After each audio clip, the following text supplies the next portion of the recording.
Estamos no terceiro bloco do Em Minas de hoje, conversando com o Coronel Anderson Passos, bombeiro militar. Nos dois blocos veiculados na TV Alterosa e aqui no Portal AI, a gente falou sobre a tragédia de Brumadinho, a questão da segurança, o drama das pessoas lá. E agora vamos falar sobre queimadas e esse problema terrível que está atingindo Minas Gerais e o resto do Brasil, muitas áreas queimadas por aí afora. Anderson, uma pergunta que pode parecer doida para quem está nos vendo. Queimada é crime? Queimada não é crime, Beni. Não é crime? Não é. A gente acaba confundindo... Não, explica isso aí. Tá, joia. A gente acaba chamando tudo de queimada. Mas é importante saber que existe uma diferença entre incêndio, que são as chamas descontroladas, e as queimadas. As queimadas são técnicas que são utilizadas em algumas situações específicas, conforme a lei prevê, mas ela tem que ser programada, planejada, projetada, com uma série de detalhes que podem ser feitos noutro momento. Os agricultores que estão nos vendo devem estar rindo de mim, mas na verdade porque a queimada é uma técnica de manejo da área plantada, né? Alguns lugares você vai ouvir dizer de queima prescrita, então os indígenas... Queima prescrita. Então os índios, eles usam a técnica de queima prescrita há séculos. Então quando você consegue fazer uma pequena queima numa área onde há recorrência de fogos ou de incêndios no período de estiagem, então, quando você vai lá no mês de maio, por exemplo, faz uma pequena queimada ou uma pequena queima prescrita numa área, num momento de maior umidade, de menor temperatura, de menor vento, você está sim preservando aquela vegetação que está ali dentro de uma unidade de conservação, dentro de uma área de interesse. Então, não sei se foi claro, você queima previamente uma área, um local, uma vegetação de menor relevância biológica. Ok. Onde já há uma recorrência para preservar uma mata de maior interesse, nascentes, animais, uma série de coisas. Então, queimada não é crime. Você tem até mestrado nesse negócio. Sim. Quando eu comecei a perceber que os incêndios, eles são graves não só pela perda econômica, mas pelo dano ambiental que causam, eu me interessei por isso e fiz um mestrado na Universidade Federal do Triângulo Mineiro, sobre incêndios especificamente em canaviais, que é uma área muito recorrente da cidade onde eu moro, que é a região de Uberaba. Então, para entender melhor como é esse incêndio que é tão grave, quais são as características desse incêndio em vegetação, que também é um incêndio florestal, mas é gravíssimo de ser combatido, dificílimo de ser combatido, e ele tem proporções enormes, porque... os canaviais, Beni, eles são um arranjo de vegetais que têm a mesma idade, todas aquelas plantas foram plantadas no mesmo dia, cresceram estão juntas, do mesmo tamanho, com a mesma secura ou com a mesma verdejância, como diriam aí os agrônomos, e que se a primeira grama, e a cana-de-açúcar é uma grama alta, ela pega fogo, ao lado também vai pegar. Então você não tem o que acontece numa floresta ou numa vegetação natural, uma árvore maior, um arbusto, uma grama, uma árvore grande. Nas plantações, qualquer que seja ela, de milho, de soja, é uniforme. Então é muito mais difícil você atuar quando o fogo só vai tomando mais violência. Então queimada não é crime, mas não tem nada a ver com isso que a gente está vendo agora. Isso aí é um incêndio. Isso é incêndio. Isso é um incêndio criminoso. Criminoso. Sim. 99,1% dos incêndios, eles são de origem humana, antrópica. Isso quer dizer o seguinte, o que sobra disso, Beni? Sobram 0,9% de raios. Então, quando há nuvens de tempestade, você pode ter raios que causam incêndios. Então, tudo que nós estamos vendo nessa época, estamos agora no mês de agosto, é um período que nós estamos caminhando para o período mais crítico. E tudo que nós estamos vendo, já que nós não tivemos formação de nuvens de chuva, são incêndios causados pela mão do homem. E o pior é que todo incêndio começa do tamanho de um palito de fósforo e toma essas proporções que nós estamos vendo aqui.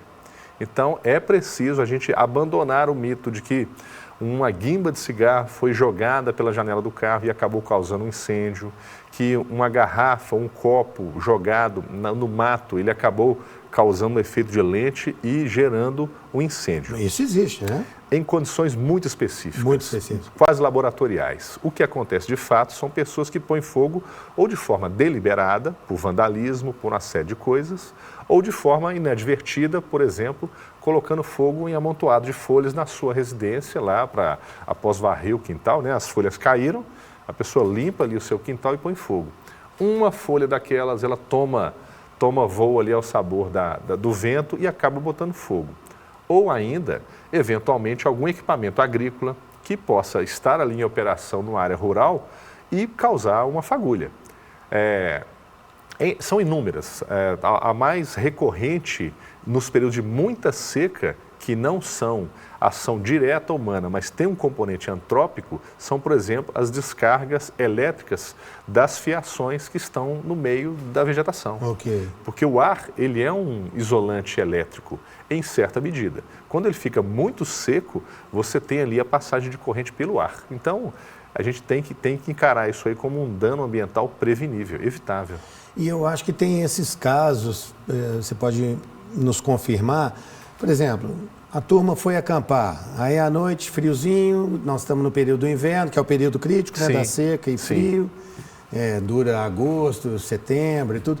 Aí fez a fogueira, aí de repente a galera perde o controle da fogueira. Isso. E a coisa desanda. Exato, exato. Olha só, além disso, nós temos, por exemplo, algumas práticas religiosas que utilizam velas em áreas rurais, áreas naturais. Então, a vela está posta ali, mas ela pode cair, rolar, afinal de contas, geralmente elas são cilíndricas, e encostar numa vegetação que está muito seca.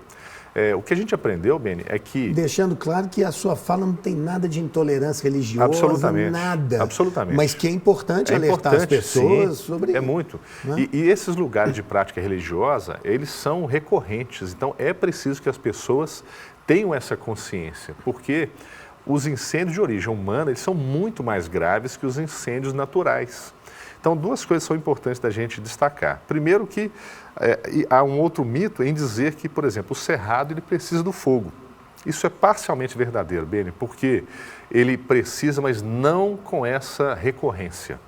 Então, o cerrado ele precisa do fogo para quebrar a dormência de algumas sementes, para que as árvores se renovem de alguma forma, mas ele precisa de um tempo para que os nutrientes do solo, para que toda a vegetação se recomponha. Então, não é verdade falar que isso é uma necessidade da natureza. Não é. A outra coisa é saber o seguinte, todos os vegetais mortos, ou seja, palha seca, que tenha menos que 7 milímetros, basta 1 hora de secura para que ele possa estar em condições de queimar. Então, mesmo se você umedecer jogando água ou chover, se a umidade do ar ela estiver abaixo de 30%, basta 1 hora para que ele esteja em condições de queimar.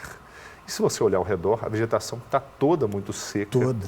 A umidade do ar, em muitos momentos, em Minas Gerais, ela chega a ser de níveis desérticos, abaixo de 10% muitas vezes. E isso, é claro, basta um estopim para que um incêndio, como eu disse, muito pequeno, tome essas proporções aqui. E tem uma coisa interessante que é o seguinte, a gente estava lá no período da chuva e nesse período o mato cresce, a vegetação cresce e tal. Exato. Se não há uma poda e vem o período da seca, o risco é bastante maior. Bastante maior. Então fica aqui um alerta para quem tem qualquer propriedade, tem que ter algumas práticas. Então é a propriedade responsável. Então é preciso fazer aceiros, que são aquelas áreas livres de vegetação, parecem estradas ao redor ali da cerca da propriedade. E qual é o tamanho, para que o nosso telespectador possa entender? Legal. Se você tem uma vegetação de 1 metro de altura, você tem que ter um aceiro dividindo ali com a propriedade vizinha de pelo menos 2 vezes a altura dessa vegetação. Então, se for 1 metro, tem que ter 2 metros de distância. 2 metros. Ok. Por que isso é importante? E é claro, sempre que possível, manter essa vegetação baixa, em área urbana inclusive, porque os lotes vagos eles causam muitos problemas ambientais também pela fumaça. Bom, essas práticas elas são fundamentais, porque na recorrência do incêndio, como o solo ele não se recompõe, você vai aos poucos trocando a vegetação nativa, que são os arbustos, as árvores, que têm uma relevância biológica muito grande, por mato por vegetação mais pobre, que não tem relevância biológica. Então, grandes matagais vão se formando.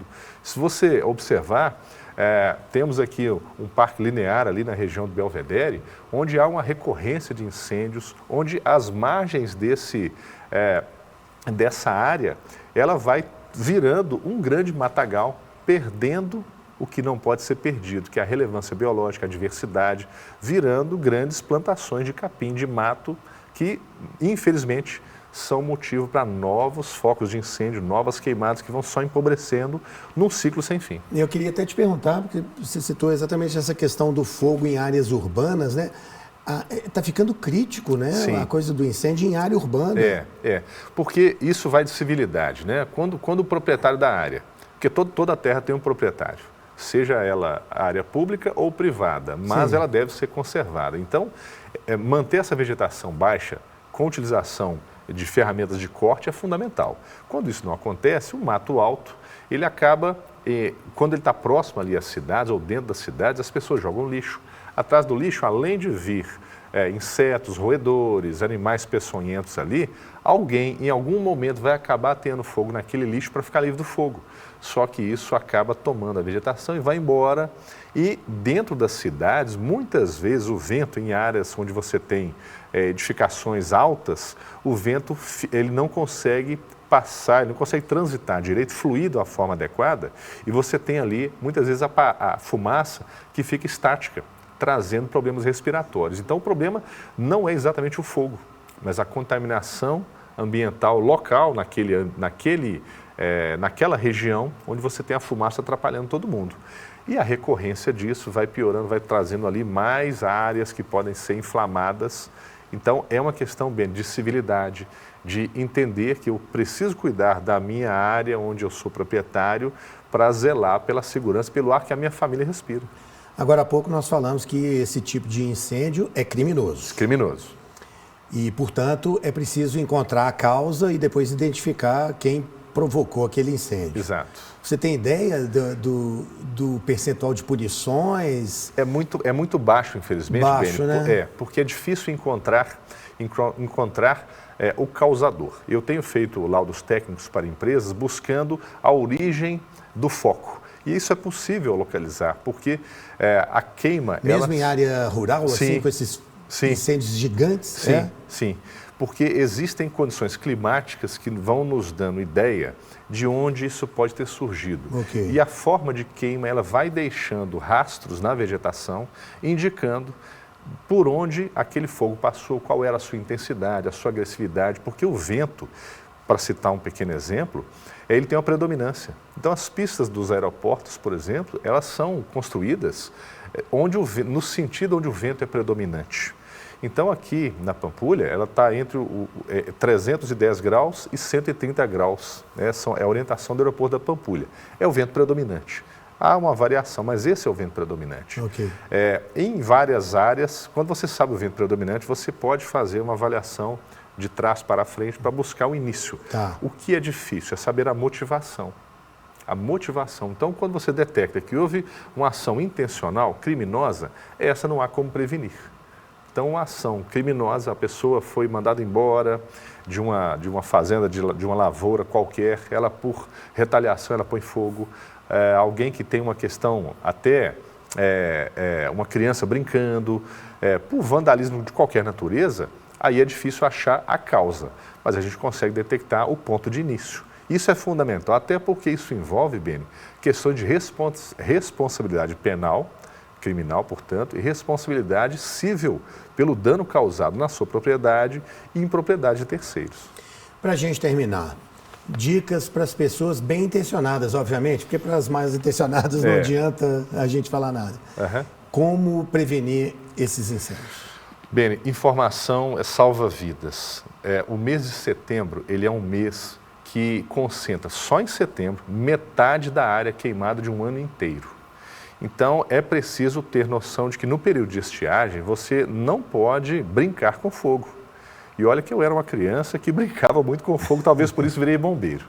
Mas brincar com fogo nessa época é terrível. Então, é preciso ter responsabilidade com o que faz, cuidar das suas áreas, porque basta uma pequena fagulha para tudo tomar uma proporção muito grande. Então, a solução em medida de fato efetiva é educar as crianças, esperando que num futuro a gente possa ter uma mudança cultural de fazer limpezas diárias que não sejam com fogo. Do mesmo jeito que não se pode lavar calçadas usando água, porque a água é um recurso cada vez mais escasso, limpar áreas usando fogo também não é inteligente, porque a falta d'água e a qualidade do ar estão ligados à nossa falta de civilidade, a não perceber que nós temos esse ambiente, o meio ambiente, e nós fazemos parte dele.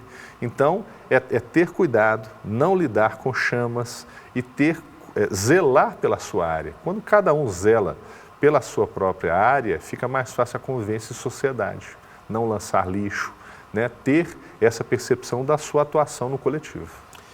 Anderson Passos, mais uma vez, obrigado. Meus parabéns pelo seu trabalho, pelas orientações, a clareza do seu discurso aqui, ajudando a gente a entender esse fenômeno terrível aí, né, das queimadas. Exato. Viu? Obrigado. Muito obrigado pela sua presença horas. aqui no Minas. Um abraço.